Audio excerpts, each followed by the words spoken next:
À l'issue d'un vote, la Commission fédérale des communications a mis un terme aux États-Unis à la garantie d'un traitement égal des flux de données par les opérateurs.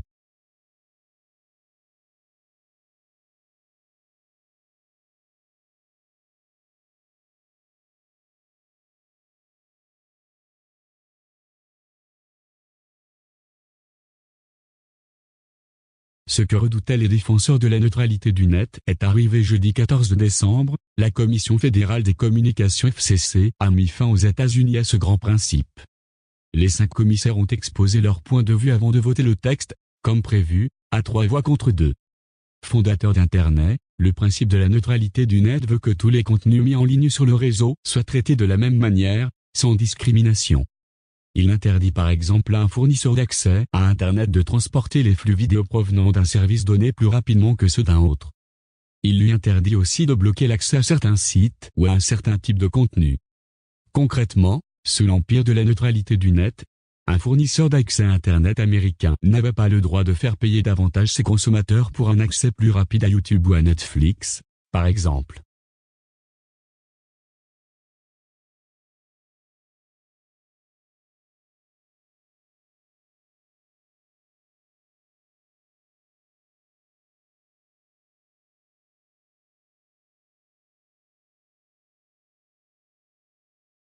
Accès à Internet différencié. Les défenseurs de la neutralité du net craignent que cela ne signifie pour les internautes des accès à Internet différenciés, aussi bien s'agissant de coûts et de vitesse que de contenu, avec un risque pour la liberté d'expression.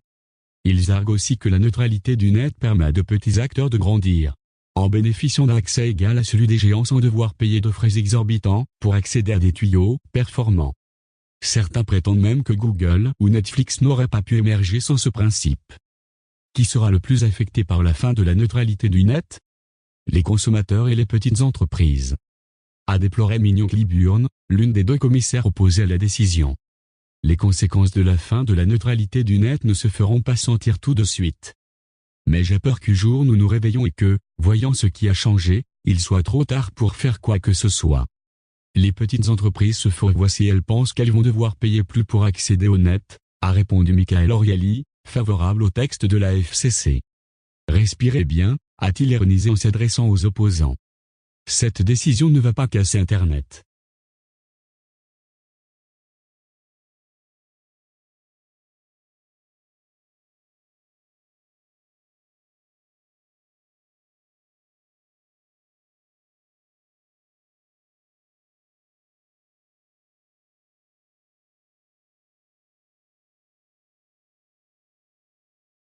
Il est temps pour nous de restaurer la liberté d'Internet. Les adversaires de la neutralité du net, généralement représentés par les opérateurs des télécoms, martèlent que l'infrastructure des réseaux a un coût, d'autant plus que celle-ci nécessite d'être modernisée en permanence, à mesure que les usages d'Internet évoluent et que la demande augmente, notamment avec la vidéo.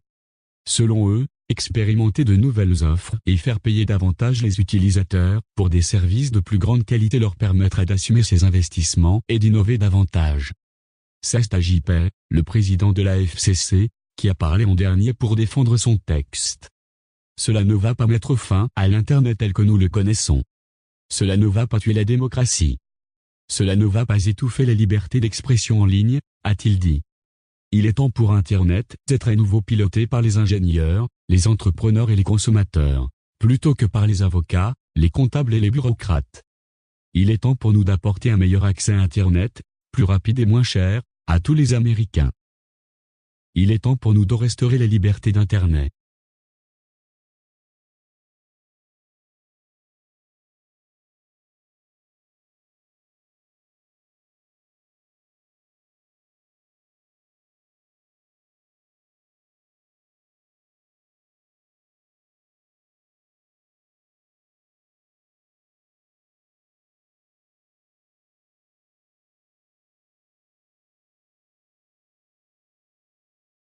Les commissaires ont ensuite entériné le changement. En 2015, sous l'administration Obama, les défenseurs de la neutralité du net avaient pourtant fêté une victoire historique. À l'issue d'un grand débat sur la question aux États-Unis, la FCC avait décidé que l'Internet américain était un bien public, au même titre que le réseau téléphonique, et que les faits devaient être soumis aux mêmes règles, incluant la neutralité du réseau. Mais à son arrivée à la Maison-Blanche, Donald Trump a nommé à la tête de la FCC un opposant notoire à la neutralité du net, AJP, ex-conseiller de l'opérateur Verizon. Il a vite commencé le chantier qui a mené, jeudi, à la fin de ce principe aux États-Unis.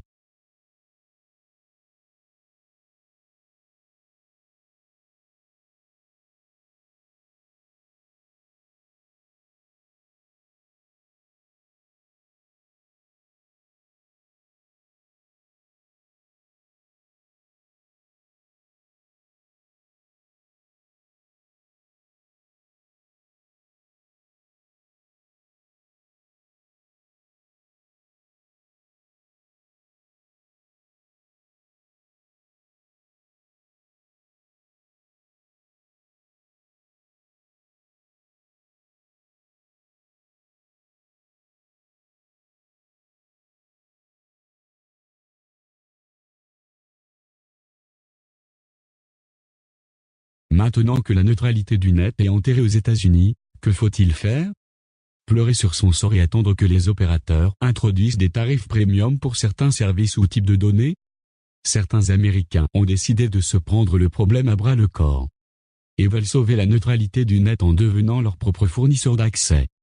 Le magazine Motherboard, qui appartient à Viz Media, annonce ainsi vouloir créer un réseau d'accès communautaire à Brooklyn, où est situé leur siège. D'autres initiatives de ce type existent déjà, comme le réseau NYC, mais à New York ou The Equitable Internet Initiative à Détroit.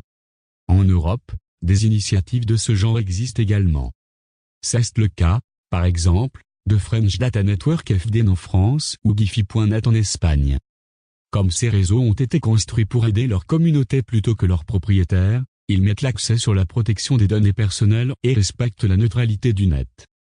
Ces réseaux prouvent qu'un meilleur Internet est possible, estime Motherboard, qui prévoit de publier en 2018 un guide pour créer soi-même un fournisseur d'accès Internet.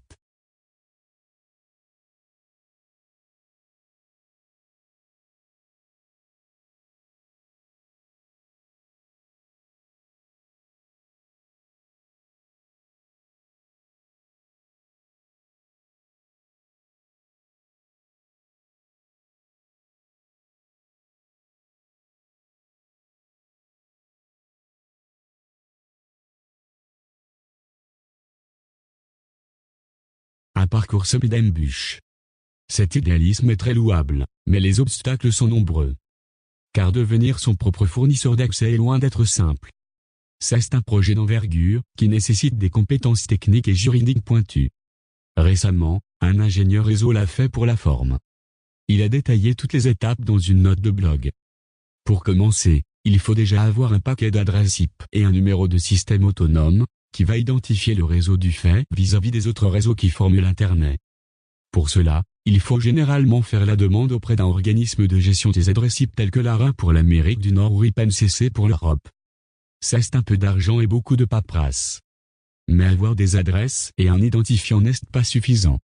Il faut également s'interconnecter avec d'autres réseaux pour que les utilisateurs puissent accéder à tous les recoins de la toile. Ces interconnexions se font souvent par des accords dits de pairing, ou d'échange de flux.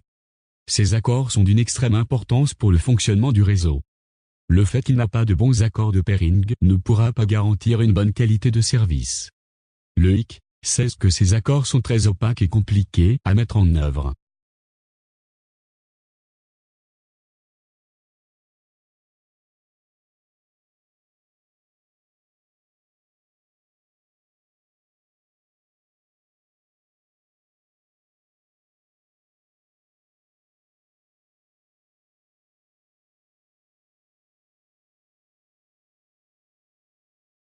Le très haut débit est rare.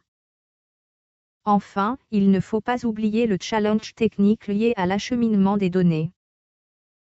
Il faut faire l'acquisition de puissants routeurs et savoir configurer leur table de routage.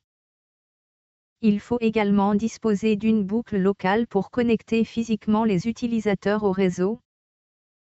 Les techniques sont diverses. FDN propose de l'ADSL dégroupé, Giphy.net plutôt des liaisons sans fil.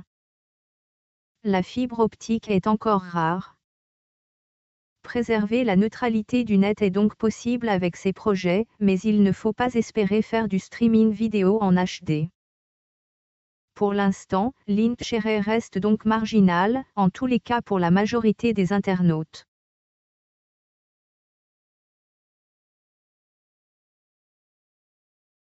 En Europe, la neutralité du net est garantie par la loi mais risque d'être écornée.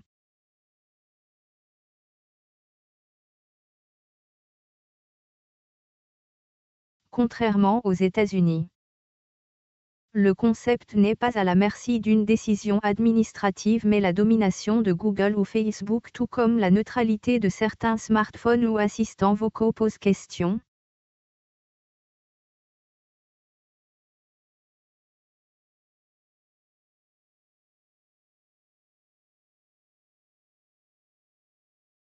La décision des autorités américaines de mettre fin à la neutralité du net n'aura pas d'impact direct en Europe, tranche Sébastien Soriano. Le patron de l'autorité de régulation des communications électroniques et des postes ARCEP chargé de l'application de la neutralité du net en France, interrogé par Le Monde.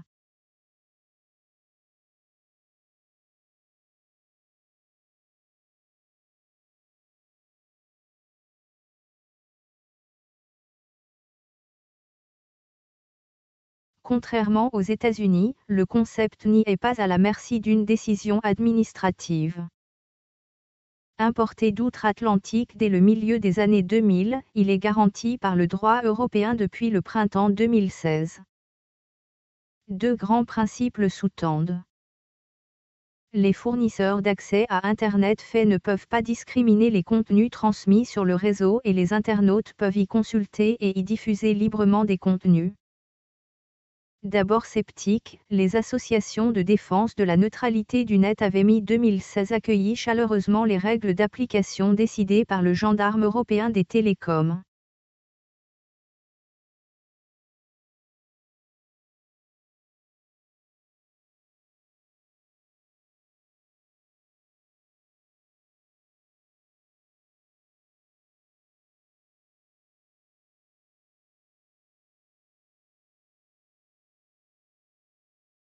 L'Internet français est plus neutre qu'ailleurs. Comme tout principe, il a ses exceptions. Les faits peuvent exceptionnellement bloquer des contenus pour parer une attaque informatique, résoudre un encombrement exceptionnel de leur réseau, comme lors de la rupture d'un câble sous-marin. Ou bien si la justice leur en donne l'ordre. Les faits peuvent proposer des services plus performants que leur offre de base, tant que celle-ci ne soit pas dégradée. Certains services comme la télévision par Internet, adoptés par de nombreux ménages français, disposent également d'une priorité dans les réseaux jugés compatibles avec le cadre européen. La neutralité du net a permis de mettre un terme définitif à toutes les pratiques de blocage et de bridage technique. Les opérateurs qui empêchaient d'utiliser Skype ou le pair-à-pair, qui bloquaient la fonction modem des téléphones, tout ça a été balayé par les règles européennes, se réjouit Sébastien Soriano, qui est aussi à la tête du groupement des autorités de régulation des télécoms européennes, chargé de faire respecter la neutralité des réseaux dans l'Union européenne. En France, c'est l'ARCEP qui doit s'assurer que le réseau est bien neutre. L'Internet français est plus neutre qu'ailleurs, se réjouit même M. Soriano. L'autorité a par exemple épluché les offres commerciales des opérateurs français et demandé à certains de cesser certaines pratiques, de blocage notamment.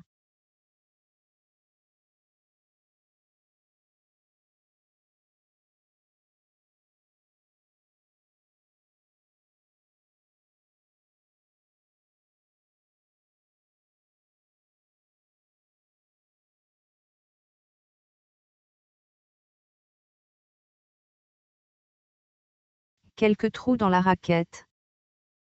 Pourtant, certaines habitudes contestées demeurent. C'est le cas du zéro rating, lorsqu'un opérateur mobile ne décompte pas le trafic Internet d'une application ou d'une famille d'applications d'un forfait limité.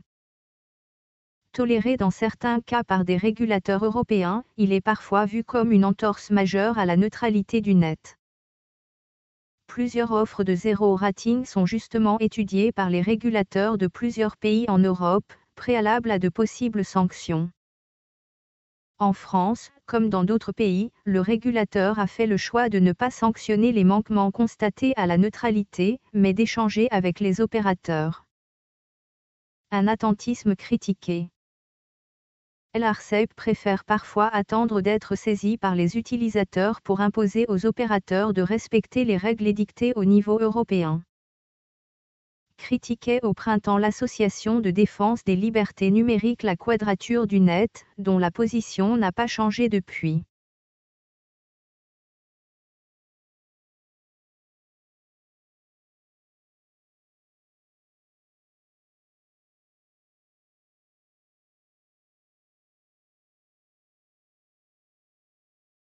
Un futur plus incertain.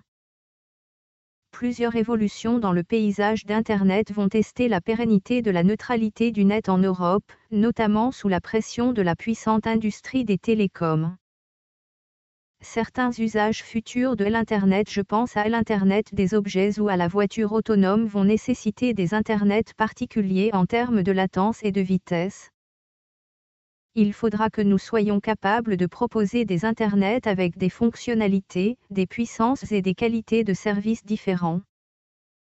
Il faut nous laisser faire, a réclamé Stéphane Richard, le PDG d'Orange, lundi 11 décembre au micro de BFM Business. La question de la neutralité des plateformes, ces énormes sites comme Google ou Facebook qui servent d'interface incontournable à un nombre croissant de services en ligne, commence aussi à émerger dans le débat public européen. Tout comme celle de la neutralité de certains appareils smartphones, assistants vocaux déterminant ce qu'une internaute peut, ou non, faire de sa connexion à Internet. Cette question va monter en intensité, au fur et à mesure que les terminaux vont devenir plus intelligents et décider de choses à notre place, résume Sébastien Soriano. L'Arcep formulera en 2018 des recommandations à ce sujet.